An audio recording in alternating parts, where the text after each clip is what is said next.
Welcome to InFocus on WSIU. I'm Brian Sapp. We're exploring building a business in Illinois. Innovation is the focus of this episode. We're going to introduce you to businesses and show you how they try to stay on the leading edges of their market. And we'll talk with regional Illinois business development leaders about the landscape of innovation here in Illinois. First up, there's something we see every day, signs. On buildings, cars, billboards, banners, they're all created to let you know who a business is. A Sign Company in Springfield continues to build on a family tradition started nearly 140 years ago. Sign making may not seem like there's much room for innovation, but tradition and innovation have grown together at A Sign Company. A Sign Company is a family business. We make visual communications of all types and help our clients succeed by creating these ideas that are built to inspire, taking things to the next level for our clients. It's really exciting process we're a part of. Todd Brinkett's family has been making signs for 6 generations. It began when his great-great-great-grandfather John Horn started painting signs on rail cars in Germany in the 1860s. Now Todd, his brother Scott, and cousin Corey Boatman continue the work began so long ago. Our family has been able to see innovation take place. We literally saw the light bulb get invented and come into signage. You know, we went from gas lanterns with some of the early lighted signs to seeing the light bulb become part of it. 1908, we saw the invention of neon, which has been profound, continues to be profound. LEDs, and so, you know, whether it's lighting technology or whether it's the way that we handle graphics, what have you, there is a lot of different things, and I think it always just takes someone being a little open.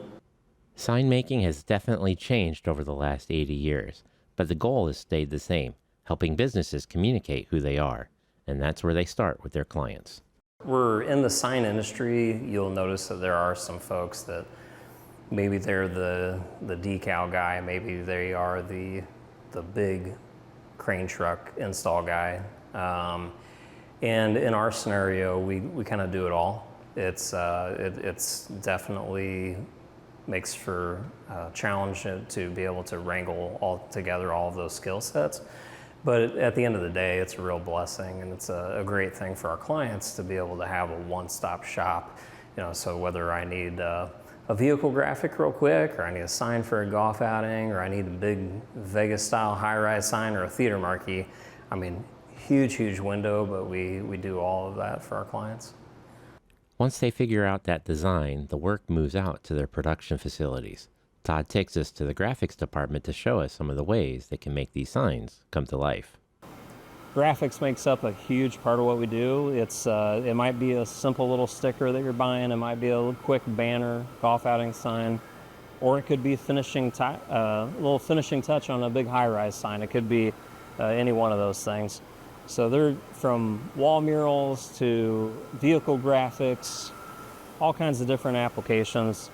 This space, we've got a lot of digital printing that you'll see, a lot of cutting, a lot of equipment doing a lot of different types of cutting on different substrates, and a lot of finishings. Next, we're off to the fabrication shop for more work on client signs. This is our fabrication part, so you're going to see a lot more metal, a lot more assembly, a lot of larger sign structures that are created back in this portion of the shop. We've got some lighted letters stacked up here, a lot of what you would see on a restaurant or a business that you're frequenting. A lot of lighted letters used in those applications. After 6 generations, history and innovation are 2 ideas that are inevitably intertwined at A Sign Company. Yeah, history and innovation, while they seem at odds, we love how they can embrace. And for us, that is really a big part of what defines us. You don't want to sit there and throw everything away based on some new idea. There's a lot of things we learn along the way, and history helps us to learn a lot. We don't want to get rid of that. And it's something to be appreciated. It means so much to so many people too. So there's a lot of aspects to history. Todd says they have plenty of work to keep the company busy, but they've built a culture that encourages employees to be open to new ideas. Yeah, so innovation's always present in that way. We're always trying to figure out how to move the needle forward. and just listening. When you have a challenge, sometimes it's a challenge, and sometimes it's unique, and then maybe it's not going to come back up enough. But if we run into the same challenge multiple times, maybe there's a way. So we're trying to listen. We're trying to figure out how do we take that opportunity that's in front of us, and how do we do it better next time. Not always easy. The mission for A Sign Company, embracing history and tradition. Todd explains how they weave tradition with their work. In today's world, there's so many different paths that we can go. You truly have to enjoy what you do. A lot of people have quoted the idea, if you enjoy what you do, you don't work a day in your life. And I think that's very true. We try to, we have a lot of creative folks. And if you love being creative and you can be around this on a day-to-day, like, that's huge. That's a great opportunity. It makes the days go by faster, and you see your work out there and see what you do, and there's a lot of appreciation in it. You can experience the history of signs for yourself by visiting the A Sign Company's free museum Monday through Friday at 10 and 2. Check their website, acesignco.com, for location and details. Now, when it comes to business innovation, businesses often need support. That could mean a new technology or a streamlined way of offering a product or service. And that's where organizations like the Springfield-Sangamon Growth Alliance can help. We talked with Executive Director Kevin McCready about the ways they're supporting business innovation. Ryan, thanks for joining us today. Thank you for having me. It's good to talk to you. We're talking technology, and I want to start with a kind of a broad view. Can you just tell us what technology looks like there in Springfield-Sangamon and how it's grown? So we're really fortunate in our community because we have a lot of information technology employment, both direct and indirect. And so let me kind of explain the difference there. Direct information technology employment is when you work for an IT firm, so to speak. We have several of those here in Springfield. One very large one is Levi, Ray & Schaub. That's a multinational information technology firm that's headquartered here in Springfield. And so the impact of the information technology knowledge base in Springfield really impacts the globe. They have locations all across the world and serve clients all across the world. We also have large consulting firms. One of those is MSF&W, located on the west side of Springfield, and they employ a lot of individuals in information technology, serve a lot of clients all across the country. And on the indirect type of employment, some of the major industries in Springfield require a lot of information technology staffing. The healthcare industry, as you can imagine, has always used a lot of information technology employment. And with the adoption of AI and other things into healthcare, that demand is expanding. Also have a lot of employment, insurance and financial services and professional services, all supported greatly by information technology employment here. So the opportunities for employment in information technology across Springfield and Sangamon County are very robust. How have you seen it grow like the last 5 to 10 years? I mean, it just seems like every day there's something new happening. It just seems to be getting faster and faster. How has that changed with, maybe some of these high tech, what we might think hard tech firms, but maybe just some other manufacturing and other firms like that? Information technology is always changing. As we know, you buy something today and within a week or two, there's a new model that comes out. But the way it's applied in the workplace has been very interesting for me to see. Historically, back 10 years ago, people went to a 4-year school, got a computer science degree, and then applied that into the workplace. Now we're seeing a lot more of what are called certificates or badges for the skills. I think that the IT world is changing so quickly, it's hard to constantly go back for another 4-year degree. So the education institutions, Lincoln Land Community College and the University of Illinois here in Springfield, have computer science degrees. They're very well thought of, and they send a lot of people into employment here in the community, but they also have had to start offering these certifications and badges. So as the information technology world changes, as it's applied into the workplace, these badges and certifications are becoming more and more in demand. So there's that base level of education you have to have, but then they're staying up to date on all the technology. And so that requires a constant recertification. And it's been interesting to see how IT gets applied into the business world. You hear a lot about our country having a shrinking workforce. So we're not making as many people as we used to, and people are retiring. So businesses are having to learn how to use information technology to offset a shrinking workforce. And that's interesting to see how that's changing things. And it's going to be interesting to see what it means going forward. Talking about going forward, your job is to be where you are now, but then also looking ahead to try to bring more companies in or support the companies you have. Are there some trends or things that you see in the future that we can start to look forward to? So a number of different things. Application of artificial intelligence. Wow, that's something that is rapidly moving forward. The University of Illinois has Innovate Springfield here in Springfield that is doing a lot of work on, particularly with high school and college age learners, about how to apply AI and how to learn about it. But at the same time, they're doing a lot of information sessions with businesses on how they can harness the power of AI for what they do every single day. So they're trying to expand the knowledge base on both sides of that. Also going forward, we do expect to see data center investments here in our community, these large data centers that we all hear about. I think some of us wonder if we need them, but we may be wondering about that while we're using our cell phone or using the internet. So the answer is yes, we need them if we want to still have the benefit of this cloud and the internet power that exists out there. Have to find the right place for them. So we're going to have to make sure our employment base is ready for the presence of data centers here. And I feel like we are. These anchor education institutions that we have, the great thing about having those in your community is those are the kind of institutions that pull your community forward into the future, and because they are also always looking into the future too, and so that helps prepare us for what's coming. I think we're going to wrap it up there. It sounds like a great opportunity. A lot of innovation comes down to problem solving and understanding the tools that you have. So it sounds like a great chance for businesses to stay in the know like that. I want to thank you for joining us, Ryan. Thank you for having me on. We appreciate it. The Growth Alliance recently began a series of workshops to help entrepreneurs and small business owners succeed with their businesses. In the next few months, they're covering the basics of site selection and using data to understand customers. Visit their website, thriveandspi.org, to connect and learn more. Next up, we're talking coffee. TJ Cowan with Cold Blooded Coffee is bringing innovation to hot and cold brews alike.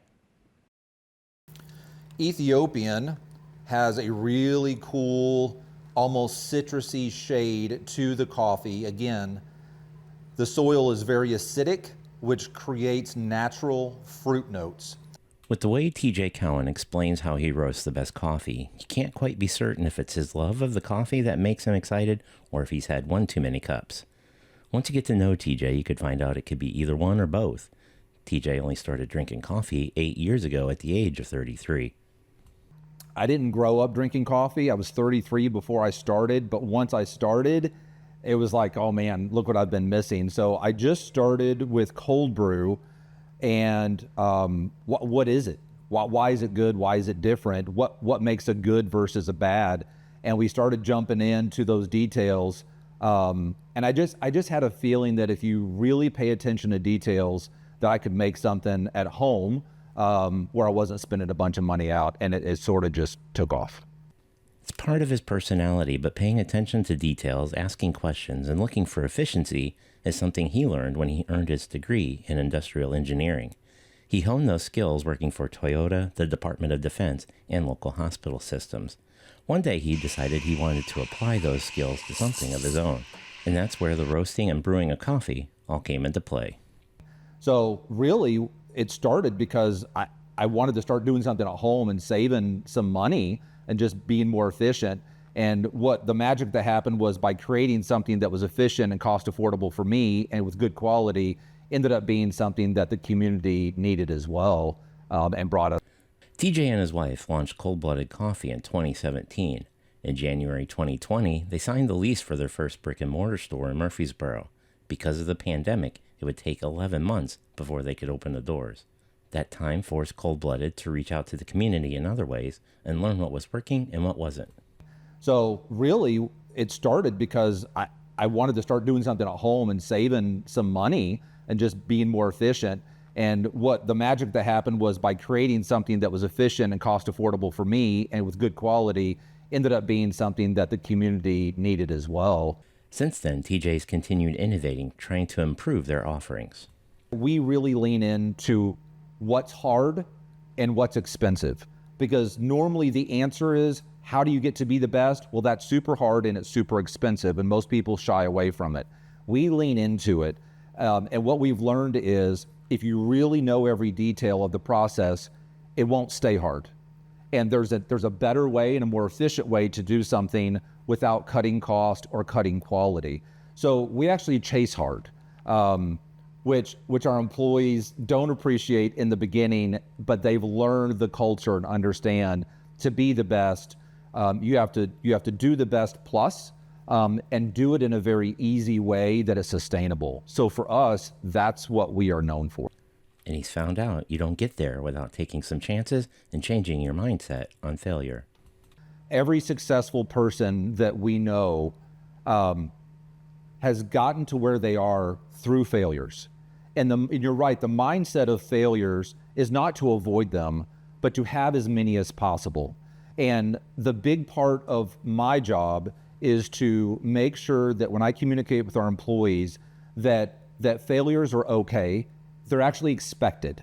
Because the mindset and the culture that creates is, I'm okay to try things. Now this is where his engineering degree and other experience has kicked in. It's helped push Cold Blooded Coffee's success. It's important to keep track of where you've been so you can explore new possibilities. To be able to innovate, there's a saying that is vital, and it is, you cannot improve what you cannot record. Right? Data is vital. If you can't record it, you can't improve it. So you have to know what the baseline is. So we can go in and take a look at it and then say, let's see if we can duplicate it. And if you can duplicate it, you're onto something. TJ records each step of the roasting process, watching the time and the temperature. He's used this knowledge to roast about 600 pounds of coffee per week. The roasted coffee fills orders from online customers to their cafes in Murfreesboro and John A. Logan College, or to the coffee shops around the area that use the beans in their stores. By using this data over the last 8 years, he's been able to develop new flavors and maintain consistency for his customer base. 30 seconds is an eternity, and you can roast the same bean 200 different ways. I can bring different flavors out of the exact same bean. If you guys were to say you have one bean, create 20 different coffees from it, I could do it in a heartbeat. Super easy to do. But every bean, we talked about details that matter. Every bean has something very special about it. After a little more than 20 minutes of roasting at temperatures over 300 degrees, the beans are done.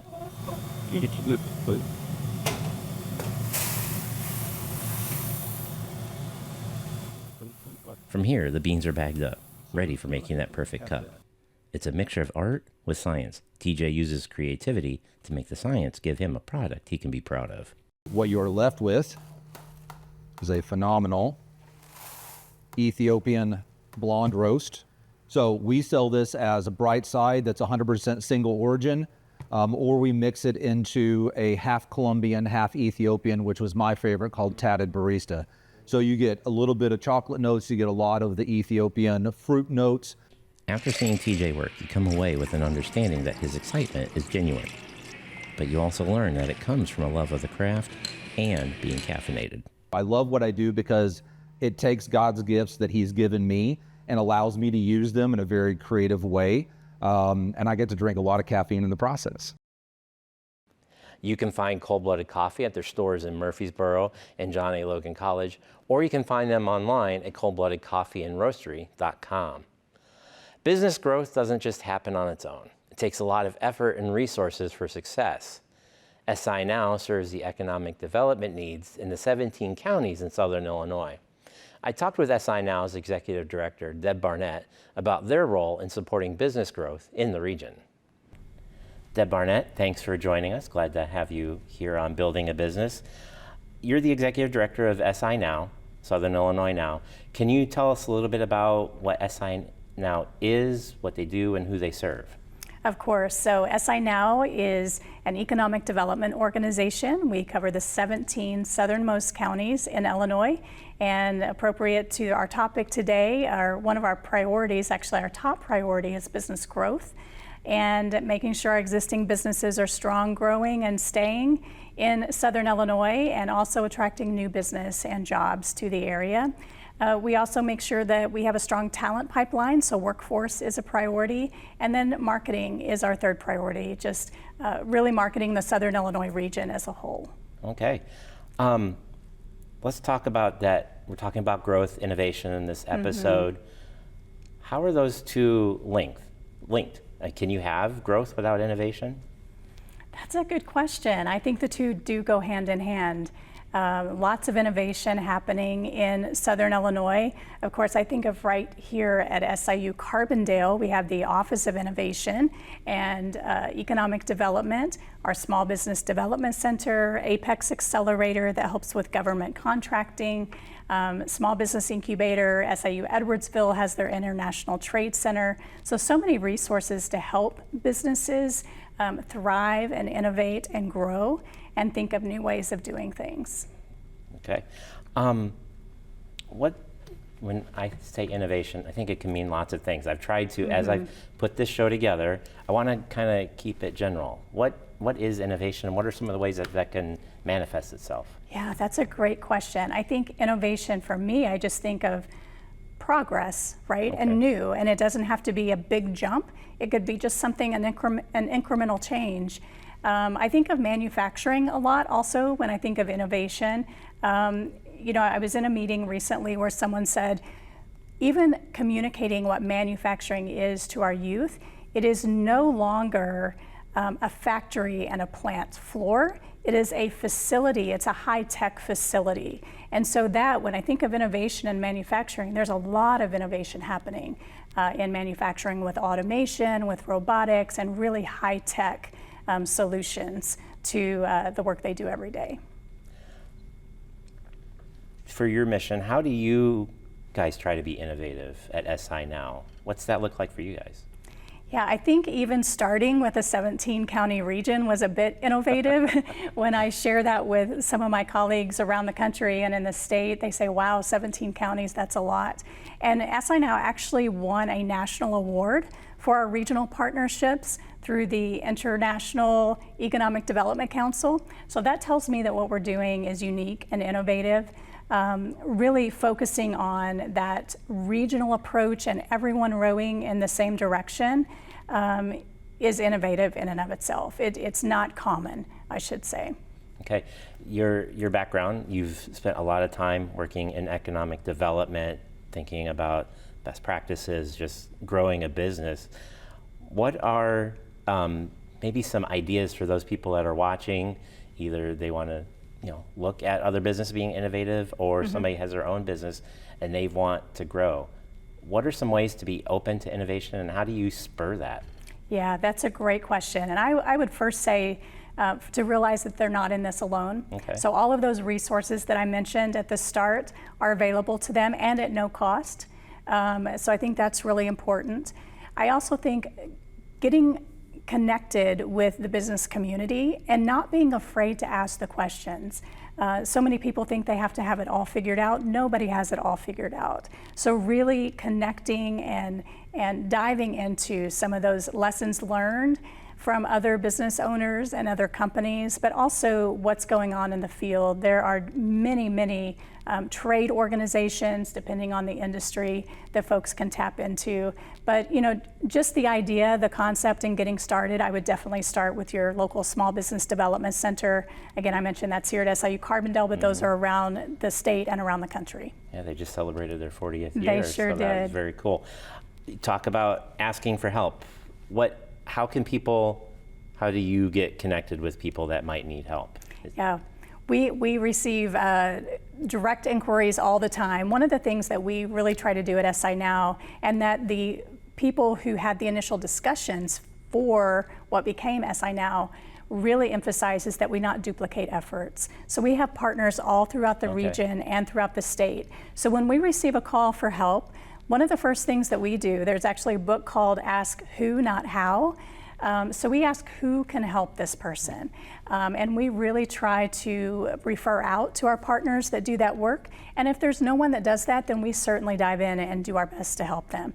But it takes a lot of partners. And again, we won that Regional Partnership Award, so that tells us that it's working. Well, Deb Barnett, thanks for joining us. Glad to have you here. Thanks so much, Brian.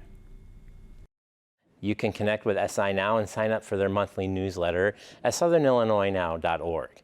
That's all for this episode of Building a Business. In our next episode, we'll explore how businesses are meeting the demands of a changing workforce. For WSIU, I'm Brian Sapp. Thanks for watching.